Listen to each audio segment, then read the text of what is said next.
The neighborhood had been hit with a string of burglaries. Postman Joe started seeing patterns. Target selection criteria, timing analysis, operational methods. The report he gave to police could have come from a criminal profiling expert. Mail delivery doesn't require this level of analysis. But Joe's background was different. Some stories hide in plain sight, carried by people who walk among us every day. Before we dive into this tale of a hidden analyst, tell us in the comments which city you're watching from today. And if you believe these quiet guardians deserve recognition, hit that subscribe button. Joe Morrison had been walking the same route through Oakwood neighborhood for 25 years. Every morning at exactly 6:30 a.m., he'd unlock his postal truck, sort the mail into his leather satchel, and begin the methodical process of delivering to 280 homes. Rain or shine, snow or heat, Joe was as reliable as clockwork.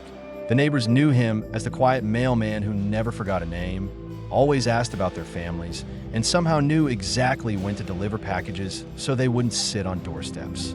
Mrs. Patterson at 142 Elm Street would joke that Joe had a sixth sense. He always seemed to know when she was home versus when she was at her weekly bridge game. What Mrs. Patterson and the rest of Oakwood didn't know was that Joe Morrison possessed one of the most dangerous skill sets in the intelligence world. Honed over 23 years in the shadows of the Cold War, Joe's story began in 1975, when he was recruited straight out of Georgetown University with a degree in international relations and a minor in Russian studies. The CIA recruiter, a nondescript man named Robert Chun, had approached Joe during his senior year with an offer that would change his life forever. "We need people who can see patterns that others miss," Chun had said during their clandestine meeting in a DC coffee shop. "People who can analyze human behavior, predict enemy movements, and stay invisible while doing it." Joe was 22 years old, hungry for purpose, and intrigued by the opportunity to serve his country in ways most people never would. After extensive background checks, psychological evaluations, and security clearances that took 8 months to complete, Joe Morrison officially became a CIA counterintelligence analyst. His first assignment was Berlin, 1976.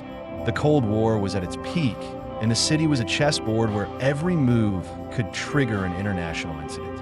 Joe's job was to identify Soviet agents operating in West Berlin, track their activities, and predict their operational patterns. That IT was dangerous work. Joe lived under a cover identity as a low-level embassy clerk, but his real job involved surveillance operations that could get him killed if discovered. He learned to blend into crowds, to observe without being observed, to remember faces and voices that most people would forget in minutes. But Joe had a gift for it. His mind naturally cataloged details. The way someone walked, their daily routines, the subtle changes that indicated when someone was under surveillance or planning an operation. Within 2 years, Joe had helped identify and neutralize 3 separate Soviet intelligence networks operating in Berlin.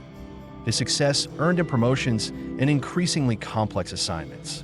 By 1980, Joe was working counterintelligence operations in Moscow itself, operating under diplomatic cover while tracking KGB activities and protecting American assets behind the Iron Curtain. The work was exhilarating and terrifying in equal measure. Joe spent months at a time in environments where a single mistake could result in imprisonment, torture, or death. He learned to think like his enemies, to predict their moves 3 steps ahead, to identify patterns in behavior that revealed operational planning point. One of his most significant successes came in 1983, when Joe identified a pattern in Soviet communications that revealed a major intelligence operation targeting NATO military installations. His analysis prevented what could have been a catastrophic security breach and earned him recognition as one of the CIA's most effective counterintelligence analysts. But the constant stress, the isolation, and the paranoia that came with the job began to take its toll. Joe found himself unable to turn off his analytical mind, even during rare periods of leave. He would automatically assess every person he met as a potential threat, catalog exit routes from every building he entered, and maintain cover identities even when interacting with friends and family. The fall of the Berlin Wall in 1989 marked the beginning of the end of the Cold War, but also marked the beginning of Joe's disillusionment with intelligence work. The world was changing rapidly, and the clear lines between friend and enemy that had defined his career were becoming increasingly blurred by the mid-1990s. Joe found himself working on counterterrorism operations, tracking a new generation of threats that operated by different rules. The work was still important, but Joe felt increasingly disconnected from the mission. He had spent 2 decades living in the shadows, and he was tired of being someone he wasn't.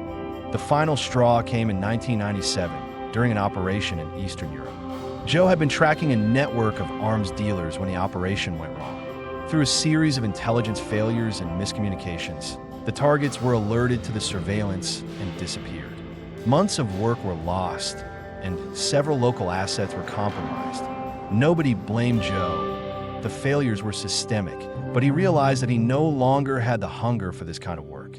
At 44 years old, after 23 years of service, Joe Morrison quietly submitted his retirement papers. The transition to civilian life was harder than Joe had anticipated. After 2 decades of living with purpose and adrenaline, normal life felt empty and directionless. He had a government pension that would allow him to live comfortably, but he had no idea what to do with himself. Joe spent 6 months in a small apartment in Arlington, Virginia, trying to figure out his next move. He considered private consulting work. His skills were highly valued in the corporate security world, but the idea of using his abilities to protect corporate profits rather than national interests left him cold. At IT was during a weekend drive through the Virginia countryside that Joe discovered Oakwood. The small town of 8,000 people was exactly what he needed: quiet, safe, and completely unremarkable. It was the kind of place where nobody asked too many questions about your past, where you could blend in and become just another member of the community. Joe rented a small house on Maple Street and began looking for work. His CIA experience had given him skills that were difficult to explain in job interviews, and his security clearance required him to be vague about his work history. He needed something simple, routine, and respectable. The job posting at the Oakwood Post Office seemed perfect. Mail carrier positions required minimal experience, offered steady employment, and most importantly, would allow Joe to learn the community while maintaining a low profile. Postmaster Eleanor Williams hired Joe after a brief interview, impressed by his punctuality, polite demeanor, and the fact that he passed the Postal Service background check without any red flags. She assigned him to Route 7, which covered the established residential neighborhoods in the eastern part of town. Joe threw himself into the work with the same dedication he had brought to intelligence operations. He memorized every house on his route, learned the names and routines of every resident, and took pride in providing excellent service. For the first time in decades, Joe felt like he was part of a normal community, but old habits died hard. Even in retirement, Joe's analytical mind continued to function like a high-powered surveillance system. He couldn't help but notice patterns in the neighborhood: which houses had security systems, who traveled frequently, which families had expensive cars, or other indicators of wealth. Joe didn't actively gather intelligence, but the information accumulated automatically. He knew that the Hendersons at 67 Oak Street left for their Florida vacation the same week every January. He knew that Dr. Sarah Martinez worked late shifts at the hospital on Tuesdays and Thursdays. He knew that retired banker Frank Wilson had recently upgraded his home security system and bought a new Lexus. For 25 years, this information remained filed away in Joe's mental database and used but carefully maintained. Joe was content to be just another member of the Oakwood community, attending the annual 4th of July barbecue, shoveling elderly neighbors' sidewalks in winter, and maintaining his reputation as the most reliable mail carrier in town. Then came the summer of 2023, and everything changed. The first burglary happened on July 15th. The Martinez family returned from a weekend at Virginia Beach to find their home ransacked. The thieves had somehow disabled the alarm system, entered through a rear window, and systematically searched the house for valuables. They took jewelry, electronics, and cash, but left behind items that would be difficult to fence. Joe delivered the police report to the Martinez house 3 days later and couldn't help but notice the professional nature of the crime. The entry point was concealed from street view. The alarm had been neutralized rather than simply triggered and ignored, and the selection of stolen items suggested knowledge of what would be most valuable and easiest to sell. The second burglary occurred on July 22nd. The Wilson couple discovered the break-in when they returned from their weekly dinner and movie date. Again, the alarm had been disabled. The entry was professional, and the stolen items were carefully selected. By the time Joe delivered the second police report, his analytical mind was fully engaged. Two burglaries with identical methods, both targeting homes with security systems, both occurring when the residents were predictably away from home. This wasn't the work of opportunistic thieves, this was planned operation. The third burglary happened on August 5th, and Joe knew they were dealing with something more serious than random crime. That evening, Joe did something he hadn't done in 25 years. He opened a case file. Using techniques he'd learned in counterintelligence training, Joe began systematically analyzing the pattern of crimes. He created detailed profiles of each victim family, mapping their routines, their security measures, their economic status, and their travel patterns. He identified potential surveillance points around each targeted home and began constructing a timeline of activities leading up to each burglary. What emerged was a clear operational pattern that confirmed Joe's suspicions. These were inside jobs. All three families used the same alarm monitoring company, Secure Home Systems. All three had recently contracted with the same home improvement company, Premier Renovations.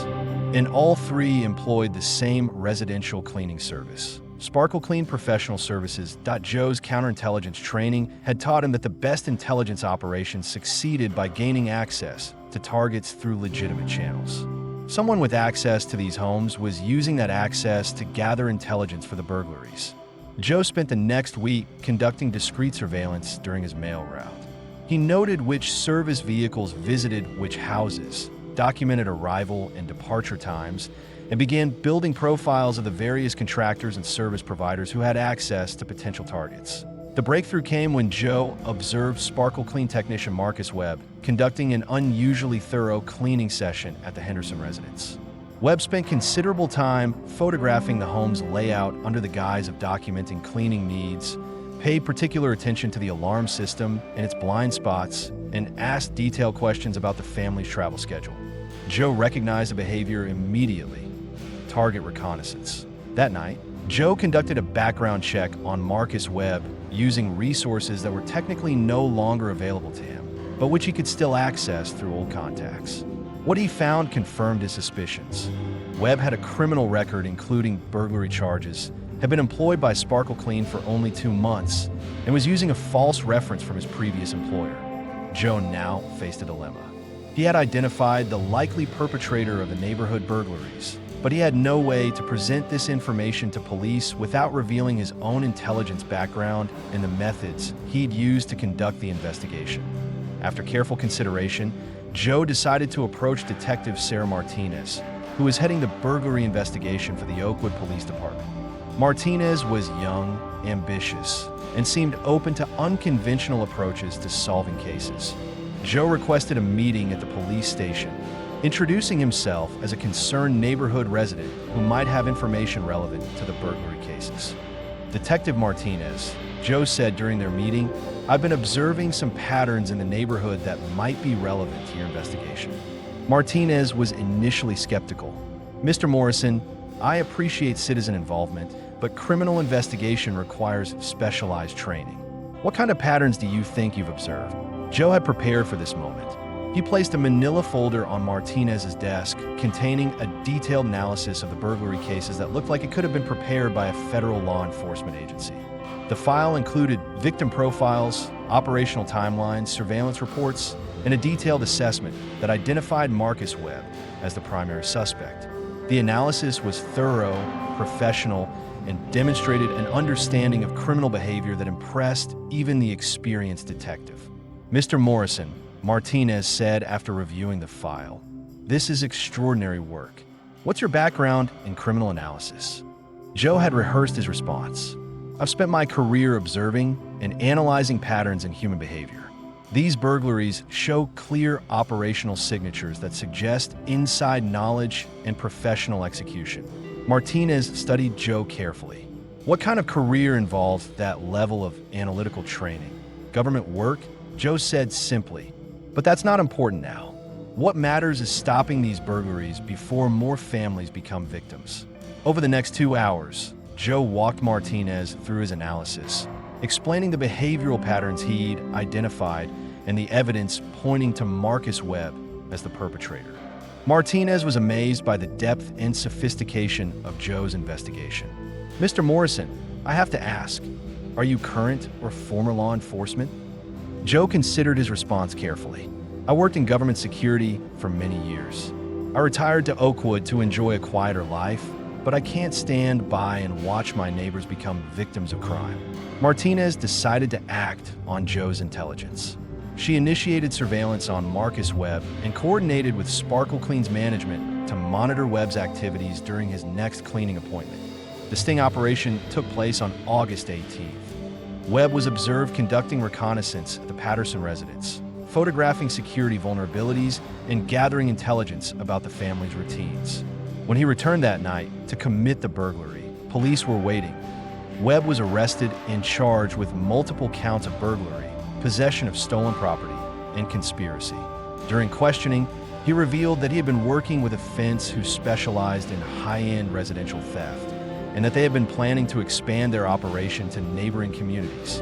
The case made local news as a success story of police work and community cooperation, but Joe's role was kept confidential at his request. Detective Martinez publicly credited an observant neighborhood resident with providing crucial assistance, but Joe's identity remained protected. However, word began to spread within the law enforcement community about the mysterious mail carrier who had provided federal quality intelligence analysis to solve a complex burglary ring. Other agencies began quietly reaching out to the Oakwood Police Department, asking about the identity of their consulting analyst. Joe's quiet retirement was becoming complicated. The situation came to a head 2 months later when a missing child case captured the community's attention. 8-year-old Emma Chun had disappeared while walking home from school, and despite extensive search efforts, police had no leads after 48 hours. Joe found himself unable to stand aside while a child's life was at stake. Using techniques he'd learned for tracking hostile agents, Joe conducted a systematic analysis of Emma's disappearance, mapping potential abduction routes, identifying surveillance blind spots, and developing a profile of the likely perpetrator. That Joe's analysis led police to focus their search on a specific geographic area and ultimately resulted in Emma's rescue from an abandoned warehouse where she had been held by a disturbed individual with a history of child endangerment. Again, Joe's contribution was kept confidential, but Detective Martinez knew she was dealing with someone whose skills far exceeded those of a typical citizen volunteer. "Joe," Martinez said during a private meeting after Emma's rescue, "I need to know who you really are. This level of analytical capability doesn't come from government work. It comes from intelligence training." Joe looked out the window of Martinez's office, watching children play in the park across the street. After 26 years of maintaining his cover, he made a decision that would change everything. "I worked for the Central Intelligence Agency for 23 years, Joe said quietly. "Counterintelligence operations, primarily during the Cold War. I retired in 1998 and came to Oakwood to live a normal life." Martinez sat back in her chair, processing this revelation. "You're telling me that one of the CIA's top analysts has been delivering mail in our town for 25 years. Former analyst," Joe corrected. "I wanted that life to be over. But I can't watch people suffer when I have skills that could help them." Word of Joe's background eventually reached other members of the Oakwood Police Department and then the broader law enforcement community in Virginia. Within months, Joe found himself quietly consulting on cases throughout the region, applying his intelligence training to help solve crimes and protect communities. Joe never returned to full-time government work, but he discovered that retirement didn't have to mean the end of service. He found ways to use his unique skills to protect the community he had come to love, operating behind the scenes to ensure that Oakwood remained the safe, quiet town that had given him peace after decades in the shadows. Today, Joe Morrison still walks his mail route every morning at 6:30 a.m. His neighbors still see him as their reliable postal worker who knows everyone's name and always has a friendly wave. But now they also know that their neighborhood is protected by one of America's most experienced intelligence analysts, a man who chose community service over personal recognition and found his greatest mission in the most humble of places. The children of Oakwood run to greet Joe when they see him coming down the street, not just because he sometimes has packages for their families, but because they instinctively understand that he represents safety and security in their world. They don't need to know about his past in the CIA or his role in solving crimes. They just know that Mr. Joe is someone they can trust. And Joe Morrison, former spy, current mailman, an eternal guardian of his adopted community, has finally found the peace that eluded him during his years in the intelligence world. He discovered that the most important secrets aren't the ones you keep from enemies, but the ones you keep for the people you care about.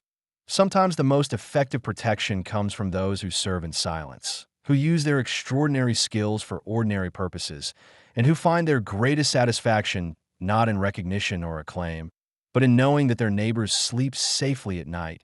So I ask you, have you ever encountered someone whose true expertise only revealed itself when it was needed most? Someone who chose quiet service over recognition? Share their story in the comments, because these hidden guardians walk among us every day, protecting communities in ways we never imagined. Thanks for watching. If this story resonated with you, subscribe to see more tales of extraordinary people living ordinary lives. We'll see you in the next one.